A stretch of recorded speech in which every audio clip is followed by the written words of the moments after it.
Hi, my name is Jack McCarthy, and I am a logistics major. Transportation and technology has always been a huge part of our everyday lives. If you think about it, if we didn't have the transportation or technology we have today, how would we be able to travel? We wouldn't have cars, planes, boats, trains, or even the small types of transportation like bikes or scooters. Without transportation, we can't trade with other countries, we can't move goods from one side of the country to the other, and we wouldn't be able to travel as fast or as efficiently as we can today. One of the most important roles transportation has is in war. During the Civil War, armies traveled all over the United States and were fighting many battles. If an army didn't have the supplies during their campaign, the army would not be able to survive or fight at their best abilities. This war created a big opening for railroads and trains to become a major part in transportation. According to Koenig, during the war, railroads were second only to waterways in providing logistical support for the armies. Since armies depended so much on supplies, they stayed close to railroad tracks so they could easily be resupplied while they needed to be. Trains were also used to move troops from place to place, and the Confederacy made effective use of their rail system to move troops.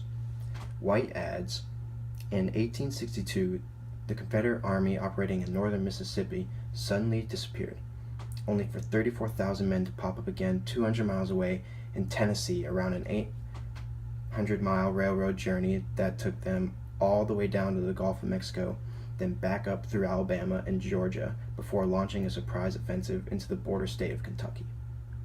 Koenig responds saying, armies being able to move this well from place to place changed many battles during the war. For example, the First Battle of Bull Run resulted in a Confederate victory because the Confederate forces were reinforced by two armies that were transported to the battle by rail. However, as an army advanced, often they had to reconstruct railroads that the enemy had destroyed. The Union came up with a way to make sure their railroads would stay in action. White explains one of the North's most effective innovations was the U.S. military railroads, the USMR. Their job was to build new tracks and rebuild old tracks to sustain the flow of supplies going to armies on their campaigns. Sherman's campaign through Georgia was able to rapidly advance due to the number of railroads the USMR were able to create as they traveled through Georgia. As good as railroads were, there were some challenges that the United States encountered while making railroads. Beyer writes in Virginia that there were problems with railroads. Mountains stood in the way of many tracks. The engineers wanted to build through the mountains so they could have good transportation. They were able to create a tunnel system and were able to move supplies through the mountains. The Kingwood Tunnel was the longest in the United States at that time, requiring 3 years of work by 3,500 laborers using 700 horses and innovative tunnel techniques. The locomotives at the time were not fit and advanced enough to be able to travel through these tunnels. The American Type 440 locomotive was used, but the new locomotive invented was called the 080. Hankey shows the difference of these two trains is the wheel alignment. The 440 alignment means there are 4 leading wheels, 4 driving wheels, and no trailing wheels. The 080 alignment means there are 0 leading wheels, 8 driving wheels, and no trailing wheels. The 080 was capable of moving a 250-ton train across the railroad. Having trains created that can pull more weight opened the door to being able to pull bigger weapons. Koenig states that trains and locomotives might have been very good at transporting supplies and troops around the battlefield, but trains also served well as armored weapons and going on missions. Trains could transport heavy guns to the battlefield. Commanders decided to take this and turn it into something better. They mounted artillery pieces onto trains and turned them into mobile artillery, calling them railroad batteries. Commanders also sent locomotives on missions. They would send the trains to gain intel on enemy troop movements.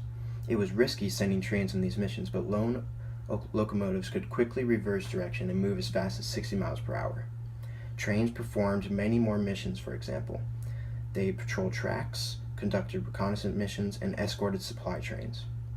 Ironclad trains soon started being created across the nation.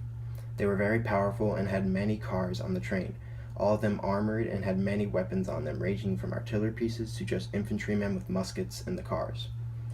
The Civil War railroad operations were characterized by the widespread use of locomotives and rolling stock to support armies tactically as well as logistically. White confirms that during the Civil War there were only wooden ships at the beginning of the war, but eventually the warfare at sea changed. It started with the Confederacy. They took one of their ships and started covering it with iron plating all the way down to the waterline. They were powered by steam and had cannons on either side.